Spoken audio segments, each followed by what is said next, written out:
یہی تمہاری آج کی ادائیگی ہے، یہی آج کے دن کی تمہاری نیکی ہے کہ میرے نبی کا دیدار کرو۔ یہ ہو گیا۔ اب آپ واپس آ رہے ہیں، ایک بڑی اہم بات بتانے لگا ہوں دنیاوی۔ اب نے کہا میں جس آسمان سے نیچے آیا، جس آسمان سے میں گزرا، نیچے نہیں، جس آسمان سے میں گزرا، وہاں کے فرشتوں نے کہا یا رسول اللہ علیک بالحجامہ، علیک بالحجامہ، یا رسول اللہ حجامہ کروائیے، حجامہ کروائیے۔ ساتوں آسمان کے فرشتوں نے کہا یا رسول اللہ حجامہ۔ حجامہ کیا ہوتا ہے؟ کپنگ، جس کو آج کل کپنگ تھوڑا تھوڑا ہمارے ملک میں بھی اس کا رواج ہو گیا ہے۔ یہ جتنا ٹاکسن ہے یہ کھال کے نیچے باریک رگوں میں جمع ہوتا ہے، گندا خون۔ میرے نبی کیا کرتے تھے؟ ایسے کپ ہوتے تھے، وہ تو چمڑے کے ہوتے تھے، تو اس میں ویکیوم پیدا کر کے اور اس کو یوں لگاتے تھے، یوں، پھر وہ وہاں جم جاتا تھا اور کھال ابھر آتی تھی، پھر اس کو ہٹا کے وہاں کٹ لگاتے تھے کسی چیز سے، آج بلیڈ ہے، کٹ لگا کر ہلکے ہلکے، پھر اس کو ویکیوم بنا کے پھر یہاں کاٹ دیتے تھے، تو اس سے جتنا گندا زہریلا خون ہے وہ نکل کے اس کپ میں آ جاتا ہے، پھر اس کو پھینک دیا جاتا ہے۔ اس کو کہتے ہیں حجامہ۔ اور کمر کے سینٹر میں ایک پوائنٹ ہے جہاں حدیث میں آتا ہے 70 بیماریوں کا علاج یہاں کپ لگوانا ہے، 70 بیماریوں کا علاج یہاں کپ لگوانا ہے۔ یہ میرے نبی کے نے ہر آسمان میں فرشتوں سے سنا، ڈھونڈو تلاش کرو۔ اب لاہور میں بھی یہ سلسلہ ہے، یہ تم ڈاکٹروں سے جان چھوٹ جائے گی اگر آپ نے میرے نبی والا طریقہ شروع کر دیا۔ حجامہ، غذا سموسے پکوڑے نہ کھاؤ، دہی بھلے نہ کھاؤ، اور یہ ڈرنک نہ پیو، اور یہ روسٹ بروس نہ کھاؤ، غذا سادہ رکھو، حجامہ کرواؤ۔ تمہیں اللہ بیماریوں سے نجات دے دے گا، تمہیں ڈاکٹروں سے نجات دے دے گا۔ میرے نبی کا طرز طعام، طرز خوراک، طرز علاج۔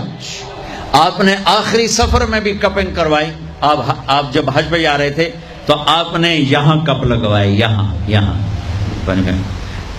راستے میں یہاں اس جگہ۔ یہ آپ کا آخری حجامہ جو آپ نے سفر میں کروایا تھا۔ تو آپ کی مستقل عادت تھی کہ آپ حجامہ کرواتے تھے، کپنگ، وہ خون نکالتے ہیں، سارا باڈی کا خون گندا باہر نکل جاتا ہے اور پورا جسم فریش ہو جاتا ہے، بغیر دواؤں کے اللہ شفا یاب کر دیتا ہے۔ غذا سادہ کھاؤ، رات کو جلدی سوو، صبح جلدی اٹھو۔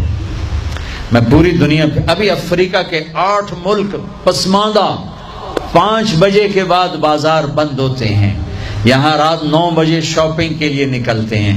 میرے رب نے رات سونے کے لیے بنائی، دن کام کے لیے بنایا۔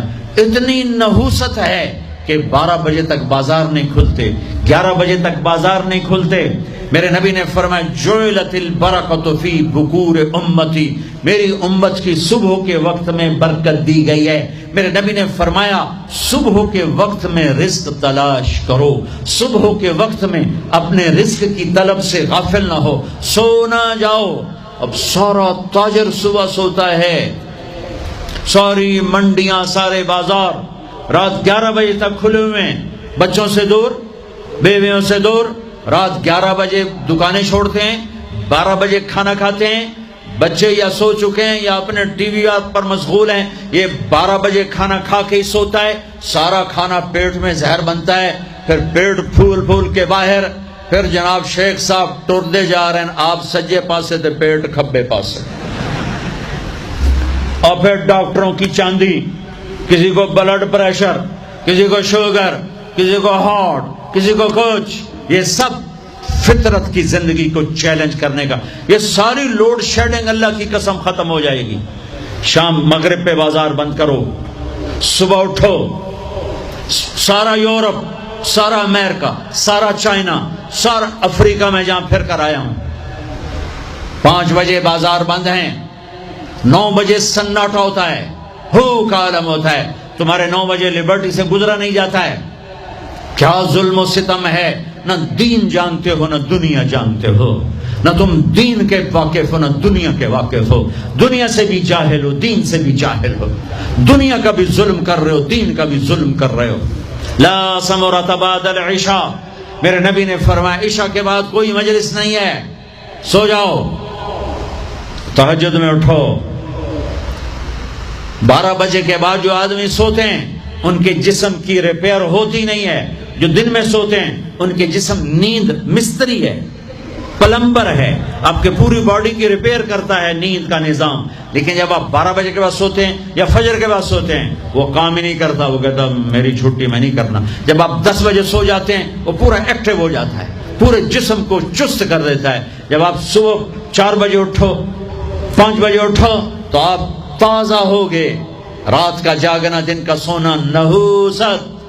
آپ کی بجلیاں تباہ پہلے ہی تھوڑی ہے، اوپر ساری رات کے دکانیں، فنکشن.